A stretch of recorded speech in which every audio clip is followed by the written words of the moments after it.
예, 가이드 메시지입니다. 오늘 잠언 24장 말씀 함께 살펴볼 건데요. 잠언 24장 말씀은 이제 30가지 교훈, 30가지 교훈의 마무리 하고요. 또 그리고 몇 가지 교훈이 더 추가되어서 본문이 이렇게 기록되어져 있어요. 자, 잠언에서 지금 계속적으로 강조하는 게 뭐죠? 의도입니다. 의도. 어떤 의도를 가지고 오늘 말씀도 의도에 대한 부분들을 계속적으로 이야기하고 있는 것을 볼 수가 있어요. 자, 본문으로 들어가서 그럼 어떠한 의도를 지금 우리 가운데 말씀하고 있는지를 한번 살펴보도록 하겠습니다. 자, 첫 번째 단락입니다. 1에서 22절 30가지 교훈입니다. 30가지 교훈. 자, 1에서 22절 30가지 교훈이에요.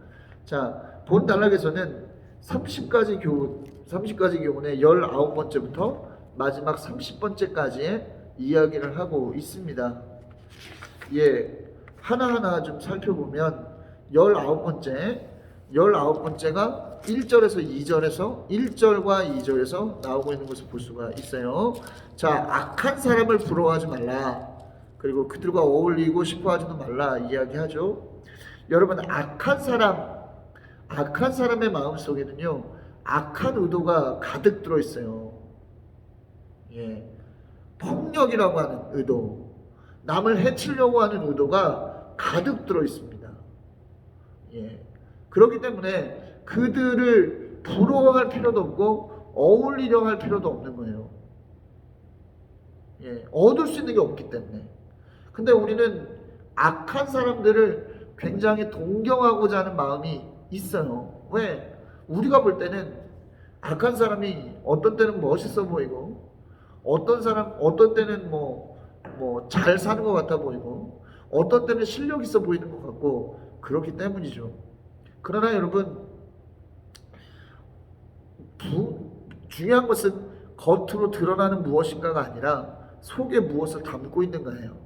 겉으로 무엇을 보이고 있는가가 아니라 속에 무엇을 담고 있는가. 그 마음 안에 나쁜 의도를 가지고 있고 그 마음 안에, 그렇죠? 하나님 보시기에 잘못된 의도가 담겨져 있는 것을 알았다면 우리는 더 이상 그들과 어울리려고 하지도 말아야 되고 그들을 부러워해서도 안 된다는 것을 여러분 기억하시기 바랍니다. 의도를 중심으로 해서 여러분 나아가신 여러분들 되시기를 바라겠고요. 자, 3절과 4절 20번째 지혜죠. 3절과 4절 집에 대한 이야기를 하고 있습니다. 집. 여러분, 집이란 지혜로 세우는 것이라고 말해요. 그리고 명철로 튼튼해지는 것이라고 말합니다. 자, 그리고 지식이 집을 풍요롭게 만든다고 이야기하고 있습니다. 집이라고 하는 것은 보이는 것으로 인해서 세워지고 튼튼해지고 온전해지는 게 아니라는 거예요. 우리는, 그렇죠? 보이는 집이, 보이는 차가, 그렇죠? 보이는 것들이 집의 어떤 그런 퀄리티를 보장해 준다라고 생각하지만 그런 것들을 가지고 있으면 집이 행복해지고 튼튼해지고 좋아질 것이라고 생각하지만 전혀 그렇지 않다는 것이죠. 성경에서는 지혜와 명철과 지식이 집을 온전하게 해준다라고 말씀합니다. 그런데 이 지혜와 명철과 지식이 어디서 나와요? 하나님께로부터 나오기 때문에 집은 하나님을 경외하는 그 믿음을 통해서 세워지고 튼튼해지고 풍요로워진다는 것을 여러분 기억하시기 바라겠습니다. 관계를 여러분 중심하시기를 바라고요. 자, 21번째 지혜 5절과 6절을 보면 21번째 지혜가 나옵니다. 자, 여러분, 힘에 대한 이야기 나오죠. 힘과 기운. 여러분, 지혜와 지식이 힘과 기운보다 강하다라고 말하고 있는 거예요. 여러분, 여러분 보십시오. 이런 이야기 혹시 들어보신 적 있습니까? 사자가 어느 날 그물에 딱 갇혔어요. 사자가 아무리 그 기운 센 사자가 아무리 그 그물을 끊어버리고 그 그물을 벗어버리려고 해도 어떻게 하는 거예요? 벗을 수가 없는 거야. 그런데 정말 작은 쇠양지 한 마리가 아주 생쥐 한 마리가 사자 곁을 지나가는 거예요. 우리 사자가 부르죠. 야, 쥐야, 쥐야, 나 좀 살려줘. 이 그물을 내가 좀 끊을 수가 없으니까 네 튼튼한 이빨로 좀 끊어줄 수 있겠느냐. 그래서 어떻게 하죠? 쥐가 친구들을 불러와서 함께 그 밧줄을 갉아서 그물을 갉아서 사자를 구해줬다. 이런 이야기가 있습니다. 여러분, 힘이 중요한 게 아니다라는 거예요. 힘이 있다고 해서 강한 게 아니다라는 거예요. 지혜가 있을 때, 우리 가운데 지혜가 있을 때 강함이 나온다. 다시 한번 말씀드립니다만 이 지혜가 어디서 나온다고요? 하나님께로부터 나오기 때문에 여러분, 하나님을 경외하는 자가 강한 거예요. 여러분, 진정한 강함을 소유하시는 여러분들 되시기를 바라겠어요. 또 여러분, 전쟁의 승패는 힘이 아니라 전략에서 나오는 것임을 또한 말하고 있죠. 6절에서 보니까요, 전략이 뭐다? 전략이 힘보다 강하다. 조금 전력이 약해도 전략을 잘 세우면 때로는 이변을 일으킬 수도 있죠. 그러나 아무리 힘이 세도 전략이 부족하면 질 수밖에 없는 거예요. 자, 세계 전쟁사를 보면 이런 일들 너무 많이 나옵니다. 우리나라의 뭐죠? 명량해전 같은 거, 명량해전 같은 것도 12척의 배로 수백 척의 일본의 함대를 무너뜨릴 수 있었던 것도 이순신 장군의 탁월한 전략이 있었기 때문이다. 우리는 잘 알고 있잖아요. 여러분, 그러니까 우리 인생의 승부도 여러분, 우리가 가지고 있는 힘과 능력에서 나는 것 같지만 그것보다는 뭐가 좌우한다? 하나님께서 주시는 지혜가 그것을 좌우한다. 우리는 이것을 믿어야 된다는 거예요. 그렇기 때문에 뭡니까? 지혜로운 참모들이 중요하죠. 지혜로운 참모. 여러분, 누구와 어울리는가? 하나님께서 주시는, 그렇죠? 지혜를 가지고 있는 사람들의 말을 듣고 사람들의 권면을 받고 또 그 사람들의 권면으로 나아가느냐, 아니면 이러한 지혜가 전혀 없이 그저 그냥 자신들의 방법으로 살아가는 사람들의 조언을 우리가 들어야 되는가? 참고해야 되는가? 우리가 이것을 좀 생각해 볼 필요가 있다는 것이죠. 누구와 함께 전략을 세우고 누구와 함께 전략을 나누느냐, 이것이 너무나 중요하다. 그러니까 앞서 살펴봤던 것처럼 악인이, 그렇죠? 그 의도에 악한 것으로 가득한 사람과 어울리는 것이 아니라 뭐죠? 같은 비전, 같은 마음을 품고 있는 그런 사람들과 교제하는 것이 훨씬 더 중요하다라는 것을 다시 한번 말하고 있습니다. 주일날 우리가 끝나고 나서 이제 우리 그 권사님과 좀 이야기를 좀 나눴죠. 이야기를 나눴어요. 우리 그 지금 고민하고 우리가 좀 고민하고 있는 부분들, 뭐 어떤 공부반 사역이나 뭐 도서관 사역이나 뭐 여러 가지 것들, 좀 고민하고 있는 것들을 좀 함께 좀 얘기를 나눴는데 아주 좋은 인사이트가 있었어요. 그런 거죠. 어쨌든 시작은 여러 가지 의도로 시작을 하지만 결국에는 사역보다는 그것이 주가 될 수 있으니까 사역보다 주가 될 수 있다는 것을 좀 생각했으면 좋겠다. 그 권사님이 그렇게 말씀을 하셨는데 좀 와닿는 부분이 있었어요. 그렇죠. 물론 함께 하면서도 그 방향성을 잃지 않는 분들도 물론 계시지만 우리가 그것 때문에 우리가 해야 되는 부분들, 우리가 정말 주목해야 되고 우리가 좀 해야 되는 부분들이 좀 가려지고 제한될 수 있다면 아무리 좋은 것이어도 우리의 것은 아니다 생각할 수 있는 그런 기준점이 있어야 되는 거죠. 그런 이야기들이 좀 나눠지면서 그런 생각이 들었어요. 정말 함께 비전을 공감하고 있고 같은 비전을 바라보고 있는 사람과의 대화가 참 이렇게 유익하구나라는 것도 다시 한번 좀 깨달을 수 있었습니다. 바로 이 말씀을 하고 있는 거예요. 여러분, 바라기는 여러분들의 관계가 좀 정돈이 될 필요가 있어요. 정돈이 될 필요가 있다. 이러한 부분들에 대해서도 한번 좀 깊이 생각하시는 여러분들 될 수 있기를 바라겠습니다. 전쟁은 뭐다? 힘이 아니라 전략에서 나오는 것이기 때문에 기억하시기 바라겠습니다. 자, 22번째 지혜가 또 나오죠. 7절에서 지혜가 너무 높이 있다라고 이야기해요. 그러니까 지혜는 어리석은 자가 도달하기에는 너무 차원이 높습니다. 예, 그래서 아무리 지혜를 말해줘도 어리석은 사람들이 그 지혜를 받아들이지 못하는 것은 이런 이유도 있는 거예요. 너무 높은 차원의 이야기를 하니까. 예. 여러분, 그렇기 때문에 뭐예요? 이 어리석은 사람은 모여있는 자리에서도, 그죠? 모여있는 자리에서도 입을 열지 못한다. 이 토론의 자리에서도 입을 열지 못한다는 얘기예요. 왜? 의견이 없기 때문에. 의견이 없기 때문에.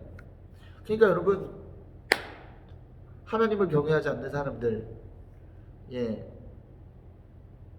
마음속의 의도가 건강하지 못하는 것으로 가득 차 있는 그러한 사람들의 말에 귀를 기울일 필요는 없다. 다시 한번 말씀을 드립니다. 다시 한번 말씀을 드려요. 예, 관계 정리가 돼야 되는 거예요. 관계 정리. 우리는 그렇죠? 필요하지 않은 많은 관계 속에 얽혀 있어요. 예, 필요하지 않은 많은 관계 속에 얽혀 있습니다. 그래서 때로는 그렇죠? 여러 가지 그런 어떤 세상적인 말에 또 우리가 또 초점을 잃거나 흔들리게 될 경우가 있죠. 그런 경우는 우리가 과감하게 그런 관계들은 좀 피해야 되고 하나님 안에서 건강한 마음들을 갖고 있는 그런 사람들과의 관계는 더욱더 늘려가는 그런 지혜가 우리 가운데 필요하다는 것을 다시 한번 기억하시기 바라겠습니다. 자, 넘어가죠. 자, 23번째 지혜 8절에서 9절입니다. 8절에서 9절. 자, 보면 늘 악한 일만 꾀하는 사람은 이간질꾼이라고 불리고 어리석은 사람은 죄 짓는 것만 계획한다. 오만한 사람은 누구에게나 미움을 받는다 이렇게 되어 있는데요. 자, 여러분 보십시오. 여기서도 의도를 말하고 있죠. 의도를 말하고 있어요. 자, 악한 사람이라고 하는 것은요, 그 안에 악한 의도가 가득한 사람을 말하는 겁니다. 그 내면에 악으로 가득 차 있는 거예요. 왜? 그들은 지혜가 없기 때문에 그들의 마음속에는 오로지 죄를 짓는 것에만 그것만 가득 가지고 있는 겁니다. 예. 그리고 그들 안에는 하나님이 없기 때문에 그들은 오만해요. 그들은 교만합니다.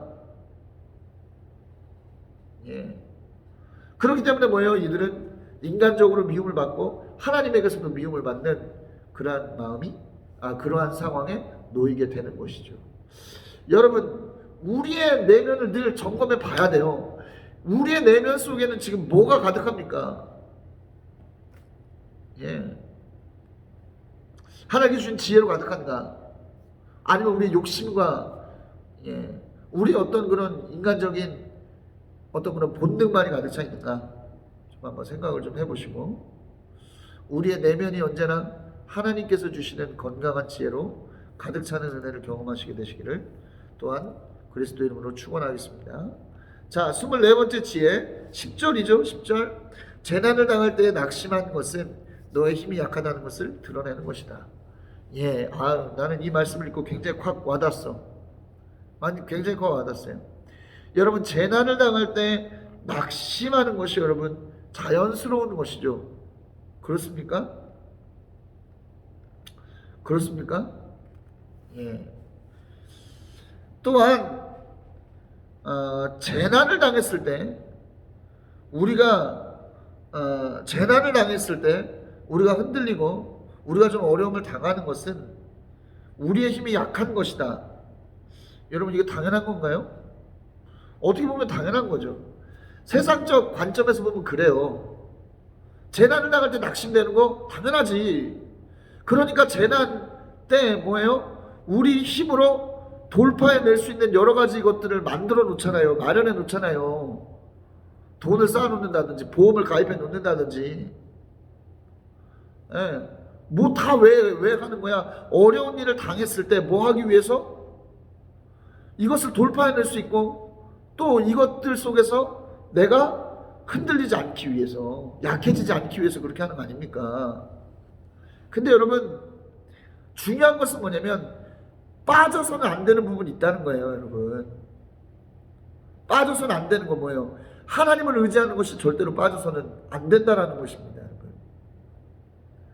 재난을 당할 때 낙심되는 거 자연스럽다? 세상은 그렇게 말하지만 하나님은 그렇게 말하지 않아요. 재난을 당해도 우리는 낙심하지 않을 수 있어요. 또 우리가 강하면, 그러니까 재난을 당하는 것은 우리 힘이 약해서 그런 것이다, 당연한 것이다. 세상은 그렇게 말할지 모르지만 하나님은 그렇게 말하지 않아요. 우리가 아무리 대비가 잘 돼 있고 준비가 잘 돼 있다고 생각이 들어도 잠정이어도 넘어질 수 있고 잠정이어도 흔들릴 수 있는 거예요. 그러나 하나님을 의지하면 재난을 당해도 낙심하지 않을 수 있어요. 예, 하나님을 의지하면 내가 약할 때에도 어떻게 할 수 있다? 이러한 재난을 뚫고 나아가는 강함을 경험할 수 있다는 거지. 왜? 시편 32편 7절 말씀 보면 하나님이 우리의 피난처 되시고 하나님을 의지할 때 안전한 성도들의 신앙을 고백하고 있어요. 시편 32편 7절을 보면. 여러분, 하나님을 의지하지 못하기 때문에 낙심한 겁니다. 재난을 당할 때 낙심하는 것은요, 내가 약해서가 아니야. 내가 대비가 안 돼 있어서가 아닙니다. 하나님을 의지하지 못하니까 낙심하고 흔들리게 되는 거예요. 이거 바꿔 말하면 하나님을 날마다 의지하며 살아가는 사람들은 언제 어느 때에도 낙심하지 않고 언제 어느 때에도 강력한 삶의 어떤 힘과 능력을 가지고 살아갈 수 있게 된다는 것입니다. 여러분, 날마다 하나님을 의지하시는 여러분들 되시기를 바라겠어요. 다른 길이 없어. 진짜 여러분, 다른 길이 없어요. 다른 길이 없어. 다른 길이 없습니다. 예. 25번째 지혜입니다. 11절에서 12절. 11절에서 12절. 죽을 자리로 끌려가는 사람 건져주고 살해될 사람을 돕는 데 인색하지 마라. 이야기를 하고 있고, 또 그것이 내 할 바 아니라고 생각하며 살겠지만 마음을 헤아리시는 주님께서 어찌 마음을 모르시겠느냐 말씀하고 있어요. 여러분 보십시오. 곤경에 처한 자를 외면하지 않는 거, 예, 이게 기본이에요.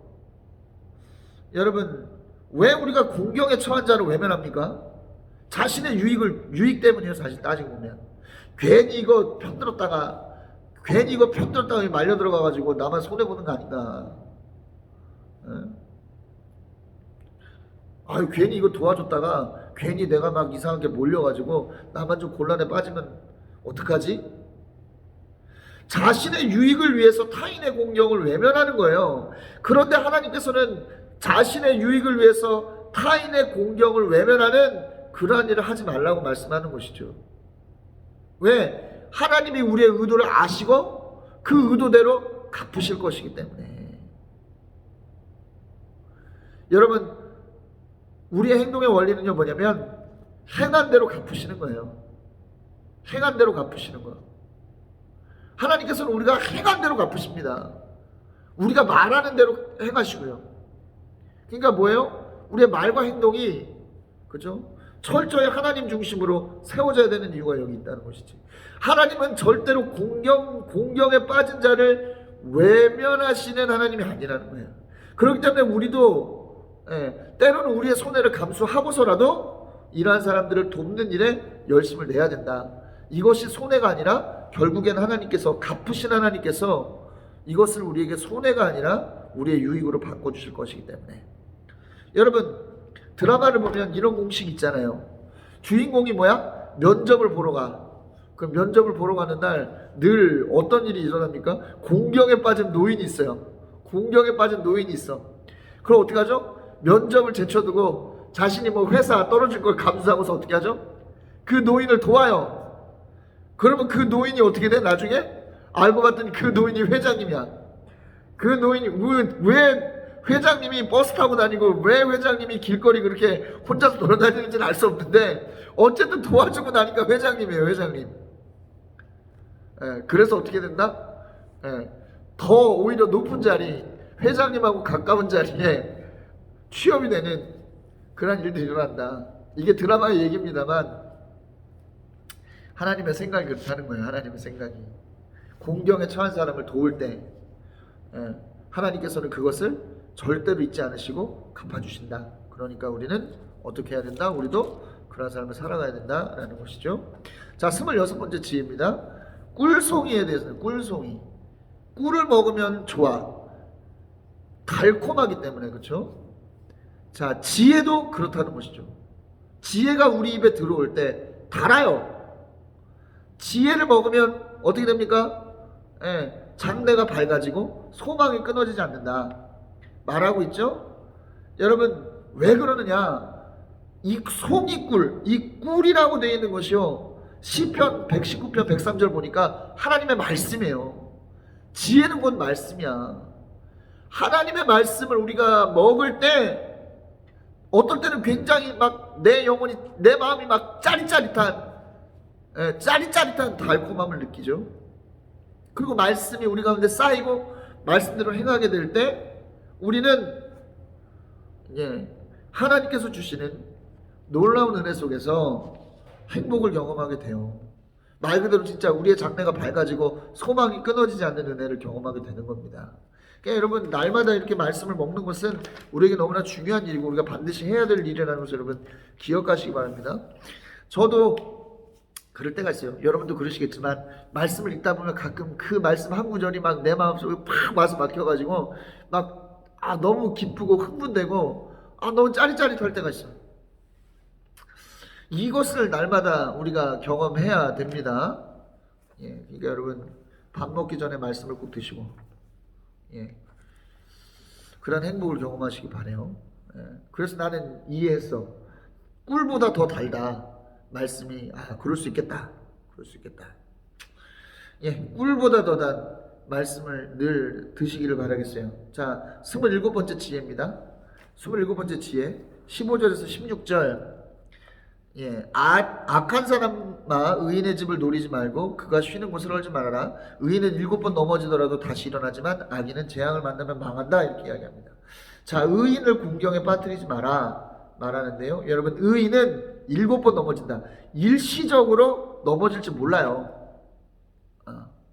일시적으로 넘어질지 몰라.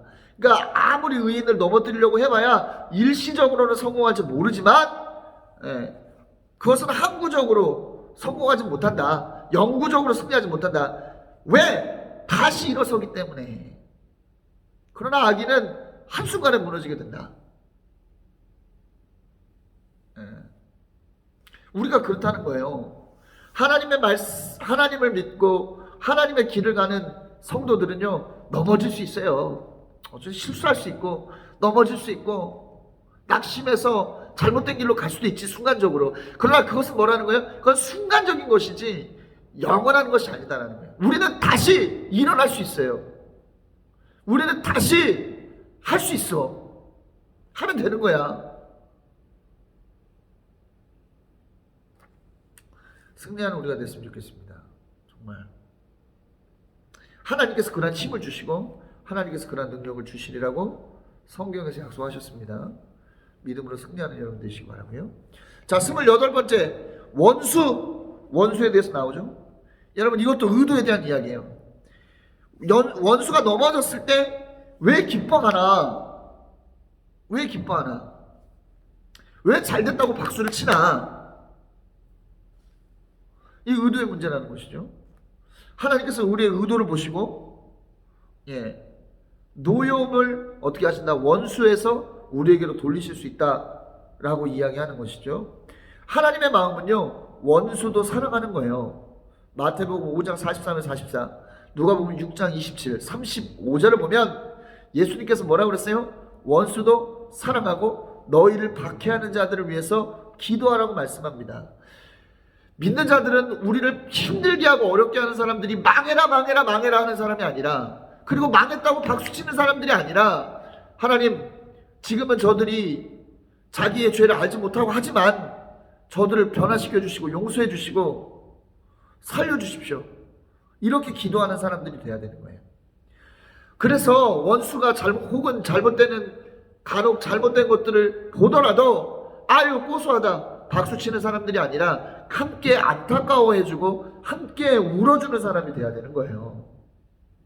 그것이 사랑의 모습 아니겠습니까?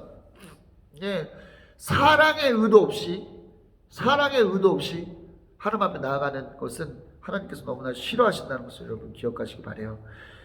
원수의 어떤 잘못됨을 보고 기뻐하는 것도 하나님 원수를 사랑하라고 하는 하나님의 말씀을 등지는 것이기 때문에 그 역시 악이라는 것이죠. 하나님께서는 그 원수의 악함도 갚으시지만 우리 안에 있는 그 악함도 반드시 대가를 치르게 하신다라는 것을 여러분 기억하시기 바라고요. 자, 29번째 지혜입니다. 19에서 20절 행악자 때문에 분개하지 말고 악인을 시기하지는 마라. 행악자에게는 장래가 없고 악인의 등불은 꺼지고 만다 말하고 있죠. 비슷한 맥락인데 앞서 살펴봤던 27번째 지혜와 아니군요. 28번째 지혜와 맥락은 비슷한데 좀 달라요. 왜 다를까요?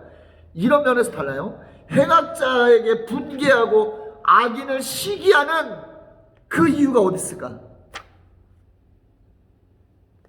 이유가 왜야?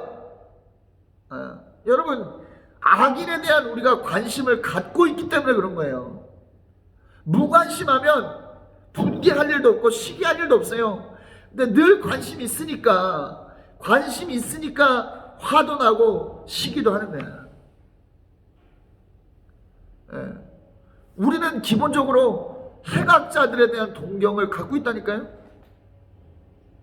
갖고 있어. 그러니까 자꾸 그 사람들의 어떤 모습을 보고 관심을 갖는 것이죠. 여러분, 행악자는 장래가 없는 사람들, 등불이 꺼지는 사람들입니다. 그렇기 때문에 관심을 가질 이유가 없어. 누가 땅을 사든, 누가 집을 사든, 누가 명품을 사든 전혀 관심을 가질 이유가 없어요. 우리의 관심은 오직 뭐에만 있으면 돼? 지혜에만 있으면 되는 거예요. 하나님의 말씀, 이 지혜에만 있으면 되는 겁니다. 여러분, 온전히 주님께 집중하는 여러분들 되시길 바라겠어요. 자, 30번째 지혜입니다. 30번째 지혜. 자, 21에서 22절. 자, 주님과 왕 나오죠. 주님과 왕. 그렇죠? 주님과 왕을 경외하고 변절자들과 사귀지 마라. 솔로몬이 왕이기 때문에 아마 그런 것 같아. 자꾸만 우리가 계속 살펴봤지만 왕과 뭐죠? 하나님을 어떻게 하고 있어요? 늘 같은 선상에서 이야기하고 있잖아. 그럼 우리는 이거 어떻게 이해해야 되느냐? 여러분, 왕과 하나님은 우리에게 영향력을 발휘하는 존재입니다. 왜? 법의 집행자잖아요. 자, 그런데 여러분 보십시오. 여기서 뭐가 나와요? 변절자가 나옵니다. 변절자들과 사귀지 마라 말하고 있어요. 여러분 반역자, 여러분 하나님의 뜻 거역하는 것은 뭐예요? 대가가 있어요.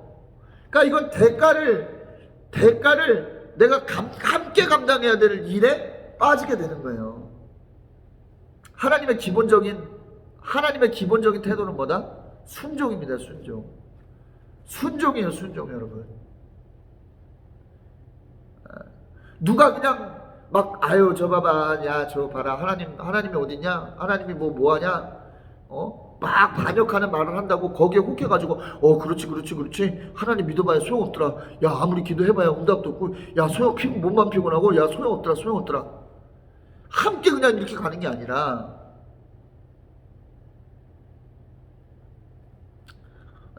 누가 막 리더자들에 대해서 야 우리 목사님 그러지 않냐? 야 우리 속장님 그러지 않냐? 너무 그러지 않냐? 그러면 그래 그런 거 같더라. 아이 무슨 어떻게 그럴 수가 있냐? 아이 우리 목사님 맨날 그러냐? 아이 우리 속장님 맨날 그러냐? 막 이렇게 하는 게 아니라 여러분 선을 그을 수 있어야 돼요. 우리는 선을 그을 수 있어야 돼. 여러분, 우리 동부교회 때 제일 처음에 했던 훈련이 뭐였어요? 동부교회 때 제일 처음에 했던 훈련 뭐였어? 그런 거에 대해서 선을 긋는 훈련이었잖아. 선을 긋는 훈련 하지 마세요. 싫어요. 듣기 싫어요. 이 훈련이지, 이 훈련. 너무나 이거 우리 삶에 중요한 훈련이에요, 여러분. 하나님을 대항하는 분위기에 왜 묻어갑니까? 왜 여러분 하나님께서 세우신 리더들을 헐뜯는 일에 왜 동참해요? 그럴 이유가 없는 거지. 예. 선을 그을 줄 아는 여러분들 되시기를 바라겠습니다. 자, 다음 단락으로 넘어갈게요. 23에서 34절 몇 가지 교훈입니다. 몇 가지 교훈. 자, 23에서 25절은 재판에 대한 이야기 하고 있죠. 재판을 바르게 보는 거. 하나님께로부터 오는 결과가 있기 때문에 재판을 바르게 봐야 된다. 그러니까 재판은 재판답게, 그렇죠? 뭐든지 다음이 중요한 거예요. 재판은 재판답게, 성도는 성도답게 다음이 중요하다. 여러분 기억하시고요. 또 26절 바른 말의 중요성을 이야기하고 있어요. 바른 말. 네, 바른 말. 그것이 진짜 사랑이라는 것이죠. 진짜 사랑. 참된 우정. 바른 말을 해주는 게 진짜 사랑, 진짜 우정이에요. 그러니까 진짜 여러분들 사랑하면요, 때로는 여러분들의 마음에 또 뭐 강력하게 찌르는 말도 해줄 수 있는 사람이 진짜 사랑하는 거야. 옆에서 그냥 가만히 있을만 해주는 사람이 진짜가 아니라 때로는 막 질책을 하고 강하게 여러분들 채근하는 말을 하더라도 사랑이 있기 때문에 그렇게 하는 거예요. 여러분들도 그렇잖아요. 여러분들이 진짜 사랑하는 사람들한테는 채근도 하고 화도 내고 그러지. 사랑 안 하면 그런 얘기 합니까? 무관심하죠? 뭐 그러든지 말든지 하지. 진짜 사랑, 여러분 진짜 사랑하는 사람이 돼 주셔야 돼요. 여러분들 리더가 돼야 되잖아. 여러분들의 팔로워들에게도 그런 사람이 돼야 되고, 여러분들의 자녀에게도 그런 사람이 돼야 되고, 남편에게도 그런 사람이 돼야 되고, 네, 그래야 돼요. 그렇지 않으면 뭐다? 사랑하는 게 아닌 거지. 사랑, 여러분 사랑으로 가득한 여러분들 되시기를 바라겠습니다. 여러분 진짜 참된 여러분 친구, 참된 여러분 누군가가 돼주시기 바래요. 자, 27절 때에 대한 이야기합니다. 때에 대한 이야기하고 있어요. 예, 바깥 일을 다 해놓고, 그러니까 뭔가 기반을 닦아놓은 다음에 결혼해라, 뭐 이 얘기예요. 그러니까 결혼에 때가 있다는 거야. 그러니까 모든 일에는 때가 있어요. 전도서 3장 1절을 보면 모든 일에는 때가 있어. 근데 그 때가 언제인지는 우리는 몰라. 하나님이 아시는 거예요. 그러니까 우리는 어떻게 해야 된다? 늘 하나님께 귀를 기울여야 된다 라는 것을 여러분 말씀드리고, 자, 28에서 29절 공정한 재판에 대한 이야기 또 나오죠. 공정한 재판. 여러분 보세요. 여러분 보십시오. 여러분 이유, 의도와 행동에 대한 이야기를 하고 있는 거예요. 의도와 행동. 불순한 의도로 재판을 진행하지 마라. 뭐든지 불순한 의도로 하지 말라는 거예요. 저 사람을 곤란하게 빠뜨려서 나의 유익을 얻어야지. 이런 나의 욕심의 의도, 인간적 의도로 뭔가를 하지 마라! 말씀하고 있는 거예요. 하나님하고의 관계도 마찬가지죠. 우리는 때로는 너무 하나님의 관계도 불순한 의도로 할 때가 있어. 내 유익을 하나님 믿으면 내가 잘 되겠지. 하나님 믿으면 내가 좀 이게 좀 돈도 좀 벌고 뭐든지 뭐 좀 잘 되지 않을까? 이런 태도, 하나님을 사랑해서가 아니라 어떤 의도로 우리가 하나님 앞에 나아가는지, 사람에게 나아가는지를 우리가 한번 좀 돌아볼 필요가 있다는 것을 다시 한번 본문은 이야기하고 있습니다. 자, 30절에서 34절 마지막 부분이에요. 가난한 사람의 이유를 말하고 있습니다. 왜 가난한가? 왜 가난하냐? 제때 할 일 안 하고 누워 있으니까, 제때 할 일 안 하고 게으름 피우고 있으니까, 기도해야 될 때 기도 안 하고, 내 삶을 준비해야 될 때 준비 안 하고 그냥 누워 있으면 가난해지는 거예요. 이것은 우리가 경험을 통해서 발견하는 이제 하나님의 보편 원리죠. 여러분 누워 있지 마십시오. 그러니까 뭐냐면 영적으로나 육적으로나 여러분들 자신을 놓고 있지 마세요. 팍 퍼져 있지 마. 하나님의 때는 반드시 있어요. 그러니까 그 때가 도래할 때까지는 우리는 부지런히 준비해야 되는 거예요. 부지런히 기도로 준비하고, 부지런히 말씀으로 준비하고, 부지런히 나에게 맡겨준 그런 일들을 준비하는 사람들이 돼야 되는 거야. 근데 그냥 때가 안 오니까 퍼진다니까. 때가 안 오니까 퍼지면 여러분 지혜롭지 못한 열처녀처럼 잔치자리에 들어갈 수 없어요. 기름이 없어서, 준비되지 않아서. 하나님은 준비된 사람들을 쓰십니다. 아무나 쓰시지 않아. 믿음이 준비되어 있고 실력이 준비되어 있는 그 사람을 하나님은 쓰시는 거예요. 그러면 어떻게? 하나님께서 보실 때 준비될 때까지 돌리시는 거야. 이스라엘 40년 광야 돌리신 것처럼. 낙심하면 게을러져요. 낙심하면 게을러져. 그러니까 우리는 이 낙심을 이겨야 돼. 낙심을 이기시고 부지런함으로 준비된 여러분들 되시기를 그리스도 이름으로 정말 강력히 축원합니다. 이렇게 24장의 말씀을 함께 살펴봤어요. 24장의 말씀을 통해서 우리는 우리의 의도가 어떻게 되어야 되는가를 깊이 좀 볼 수 있었죠. 바라기는 여러분들의 마음이, 의도가 또 여러분들의 삶이 온전히 준비되어지는 여러분들 되시기를 그리스도 이름으로 강력히 축원합니다.